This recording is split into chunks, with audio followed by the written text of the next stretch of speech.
call's recorded. I'm going to mute you guys because I can hear some of you jamming and all kinds of fun stuff going on in the background. And I need to stay focused because I have a lot to cover tonight, and I have a feeling it's going to be a little bit all over the place because that's just where my head is at today. So I'm going to try to get through everything today, and I'm probably just going to talk and spew out information because like I said, I have a lot to say about this topic, and that topic is going all in. So this hit me like a total light bulb went off when I listened to the National Wake Up Call Monday with Trina Gray, which was so good, you guys. If you haven't listened to it yet, make sure that you do that. And it was an awesome call. It was really about, finding your vision in the business and running with what you're passionate about and tying that in with coaching. But she talked about, at one point, she just made a few brief sentences on going all in. And she said, that she had to make the decision to go all in, or is she just going to dip one toe in the water, or is she going to go all in? And so it really got me thinking about how many of us truly want this. We come into this business saying, this is something that I want to do. This is something that I want to make work, or this is something that I need to make work, but we don't go all in. And when I listened to that National Wake Up Call on Monday, I thought, I really started to break down what going all in means. And I was listening to what Trina said, and I started researching more and just thinking about it. And, one of the great things that she talked about was going all in doesn't mean going all in with your time. And I think that's a misconception that people have when they think about going all in with this business. They think, well, going all in means that I have to spend, 20 to 40 hours a week on this business, and I have to quit my job or want to quit my job. And, I have to do what these top 10 coaches are doing. And that's not the case at all. So I kind of want to just break that concept down tonight, talk to you about why we don't go all in, what holds us back, what does it mean to you, and how you can go all in 2018. So you might want to take notes because, like I said, I don't know how organized this is going to be. I typed all my notes and they're right in front of me. I'm going to try to stay on track. So the first thing that I want to talk about is what is going all in.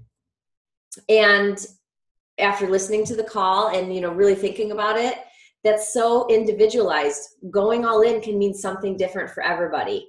So maybe for some of you, going all in is just focusing on the 4 vitals. Maybe going all in is just focusing on the first vital behavior, which is being a product of the product.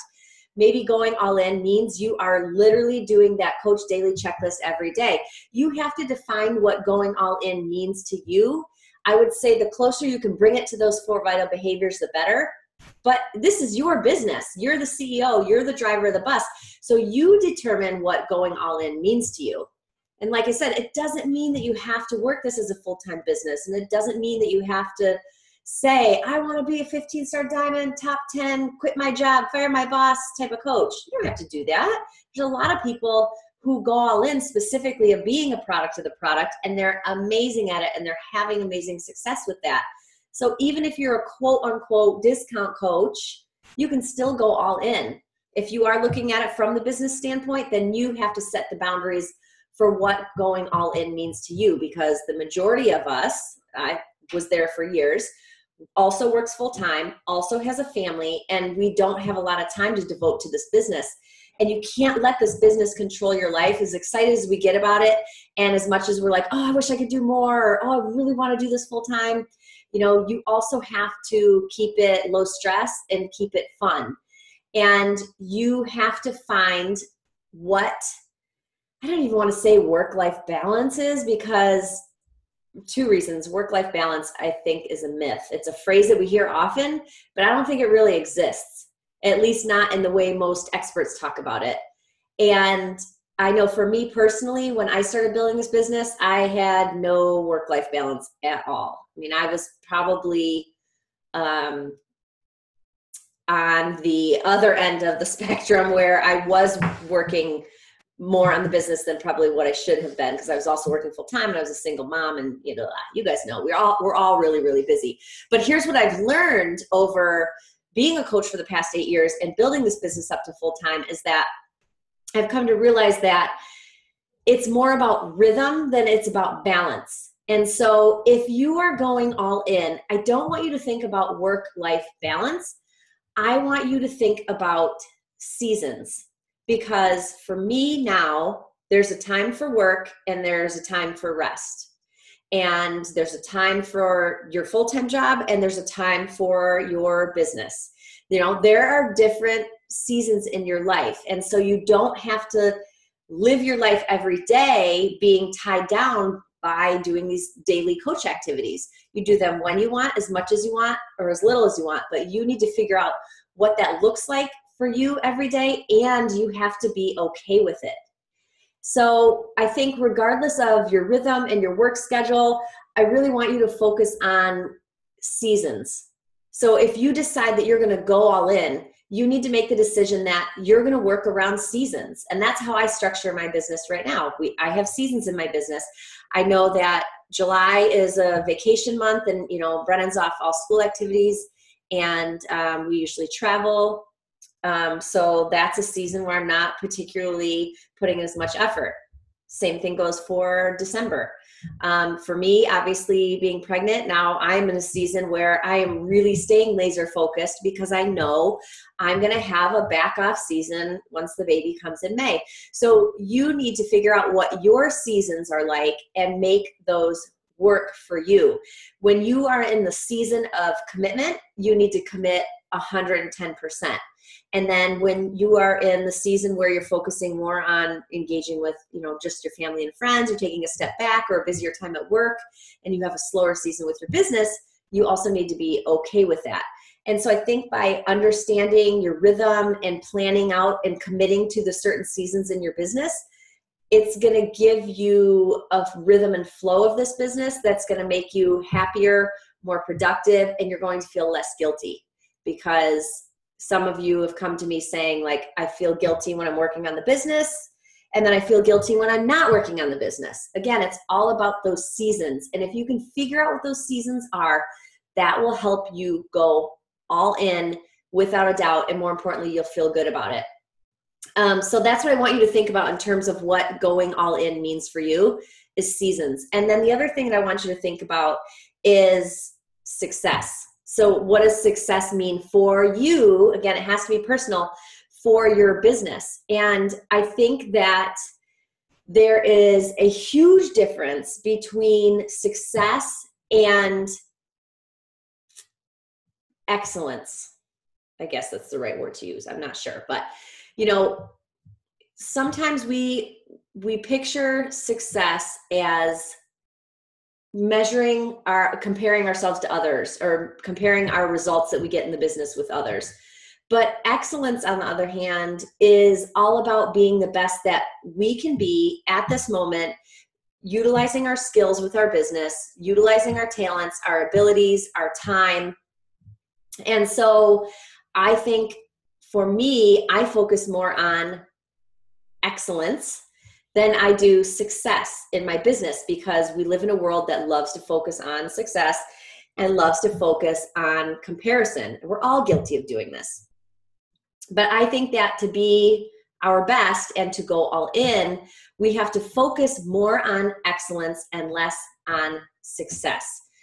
We must focus on being the best that we can be and realizing our greatest potential that we have for our business, and also that our greatest competition is not anyone else but ourselves. And once you can truly commit to that concept, it will be so much easier for you to go all in. So I really want you to think about those two things as I start to give you tips on how to go all in 2018. Because I'm not saying that December is a wash. December is a great time for you to really plan and prepare for 2018. And you can go in, you can start going all in tomorrow if you want. But I want to give this some time for it to soak in, and for you to, again, personalize what going all in means for you. So I'm just going to give you probably about 10 really quick tips, 1 minute each, on how you can go all in 2018 and make this the best year of your business. So once you determine those two things, what success and excellence looks like for you and your seasons, then these are some things that you can start implementing next year in 2018 to go all in with your business. And you'll find that these tips are also reasons why you haven't been going all in yet. So let me get started with those. So the first thing is, to go all in, you need to not let your circumstances be an excuse. And that's probably one of the things that has held you back from going all in thus far, right? Are your circumstances.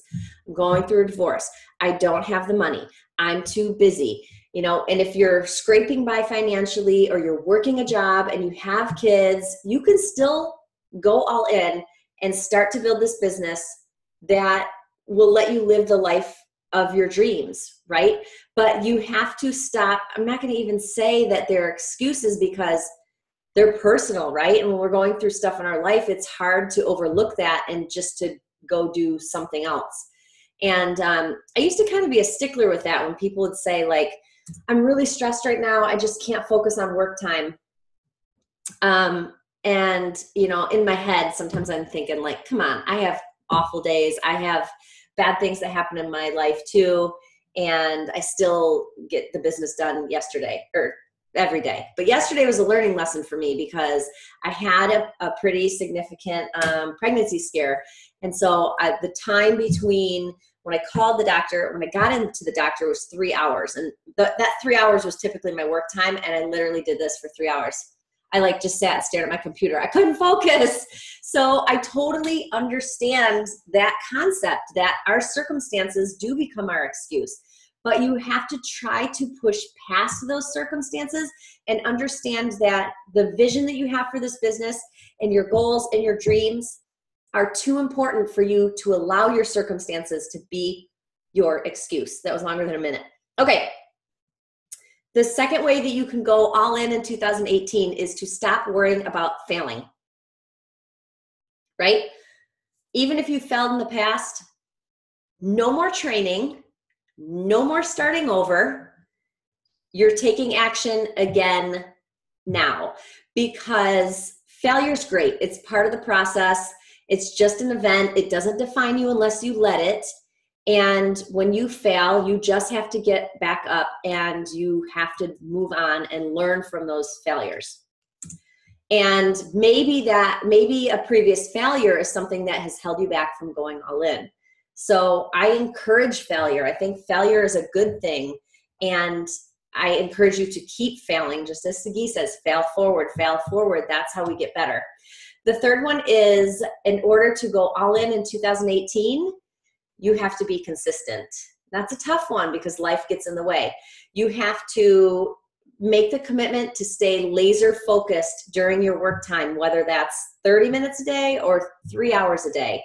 You have to consistently do the same thing over and over again, because that's how you build something. So laser focus, turn off all alerts that'll interrupt your thinking.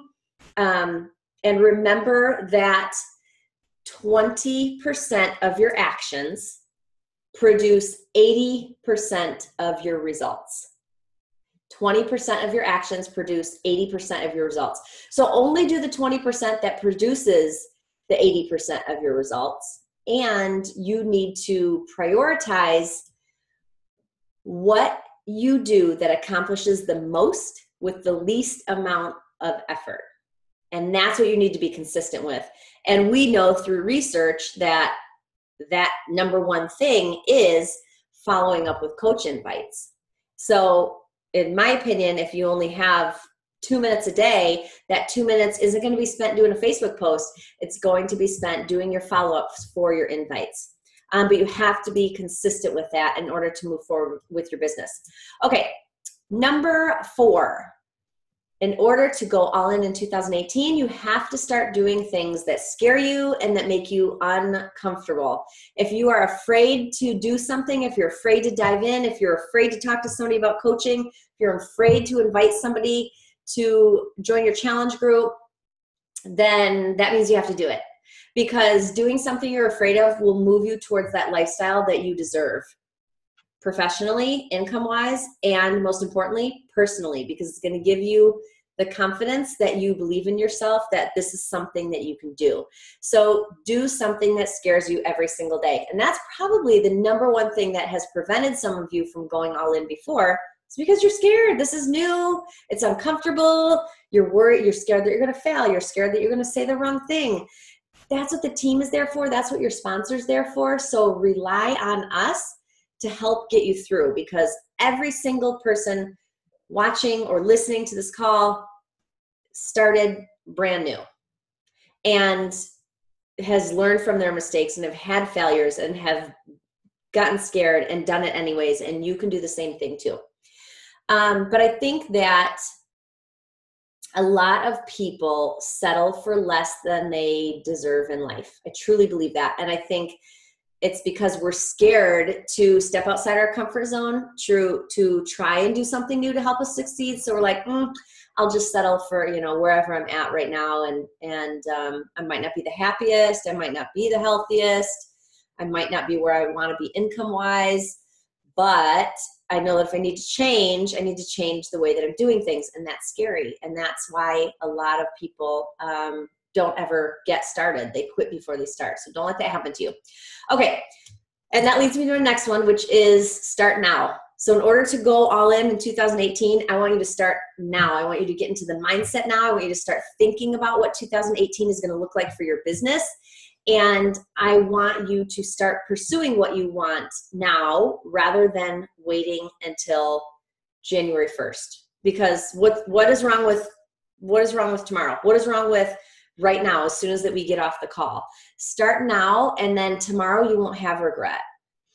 The next way that you can go all in 2018 is set a time budget. So again, this goes back to, what does going all in mean to you? What does it look like to you? Figure out how much time you can devote to pursuing to your business and stick with that and be consistent. Everybody has to work around the realities of their life and everything that they have going on. So work with what you have.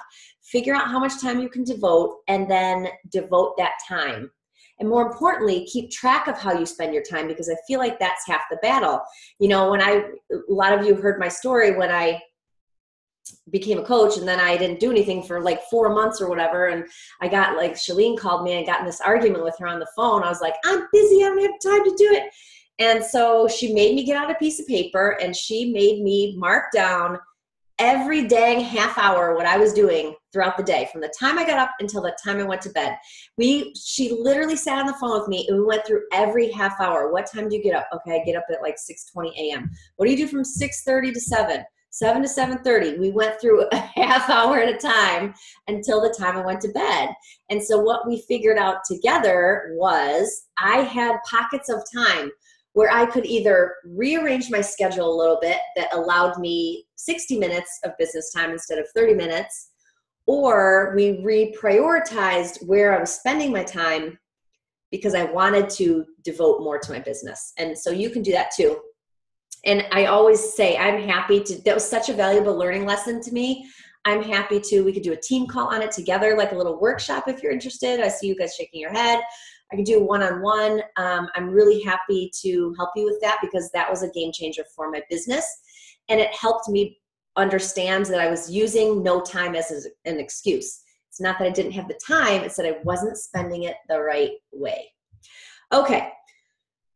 I have 2 more. The next one is, don't strive for perfection. So I don't want you to get bogged down in the details of feeling like you have to know everything there is to know about the business, or making your website or your Facebook page look perfect before you can do something. Know when good enough is good enough. And if you are constantly striving this endless pursuit of perfection, it will get you nowhere. So in order to go all in, you need to understand that you don't want to strive for perfection, right? Because real people inspire. I have a lot of these conversations with my coaches, especially new coaches, who are like, I'm not at the weight I want to be. I don't feel fit. I don't look like a coach. I'm like, well, really, what does a coach look like? Tell me what a coach looks like. describe what a coach looks like. We all look different. And we know that real people who are on the same journey and who share the same joys and challenges are the most inspiring. Perfection, that's not inspiring to me. And I'm willing to bet it's not inspiring to most people. If anything, it intimidates people from wanting to work with them because it seems unattainable. So you need to throw perfection out the door. You need to be okay with hearing no. You need to be okay with where you are at right now with your business and your fitness. And just understand that as long as you continue to surround yourself with excellence, stay connected to your team, stay connected to our calls and our time together, and keep living your journey. And that's what's going to really help you stay committed to going all in when you do in 2018. And then the last one is I want you to go all in. In order to go all in, I want you to focus on building strong relationships in 2018. So we have sensed this pattern that, sending out 100 cold invites every Monday morning isn't quite cutting it anymore. It's just really becoming white noise on social media. So we have to get back to developing those good old-fashioned friendships with people online and developing rapport with people, because we know we do business with people we know, like, and trust, and really just focusing on building strong relationships. And maybe that means you're focusing on quantity versus quality. So instead of starting 30 conversations in a week, you're only starting 10, but you're truly focusing on talking to those 10 people who you want to work with, who you want to have a relationship because they seem really cool on social media and they seem like someone you would connect with and want to be friends with. And so focus on quality. The people that you're talking to, I want you to choose who you're talking to. I want you to hand select those people that you want to work with versus, okay, anybody here, there, anybody. This business is important to you and you have a lot to offer. So be selective about who you're building strong relationships with, and that will help you stay committed to going all in. So I think those are all of them that I have. And as usual, I went over, but I really want you to focus on 2018 as going all in and personalizing that. But most importantly, if you felt like this wasn't a good year for your business, or you didn't end up this year where you wish you would have been business-wise, I don't want you to live another year of regrets, because who knows how long we'll all be doing this business, and who knows what other kind of changes are going to happen in our life, and if our seasons for our business are going to get bigger or smaller. So I really want you to just focus on taking a hard look at your business in 2017 and ask what you would do differently in 2018. And a lot of times it's just the fact that coaches didn't go all in because they didn't know what that meant, or they had a misconception about what going all in meant, or they just didn't know how to go all in. So I hope some of that information was helpful for you guys. And let me check the chat box. Oh, there are 2 people on chat. I'm sorry. Yeah, I know, Gina, I love that you're lifting. That is amazing. Okay, good. Good. I hope this was helpful. If you guys need anything else, I'll post this recording as soon as it goes through. You can share with your team. And thanks for being on. I always appreciate your time, guys. I know it's end of business week, so we've got to wrap it up. But if you need anything else, let me know. And in December, I'll post, I'm getting ready to post the new Team Dynamite cover photo tomorrow that has all the information for December, upcoming events, calls, and all that good stuff. So you can look for that in the Team Dynamite page tomorrow. Okay. Thanks, everybody. Anytime. I appreciate you being on. Have a good night. Bye.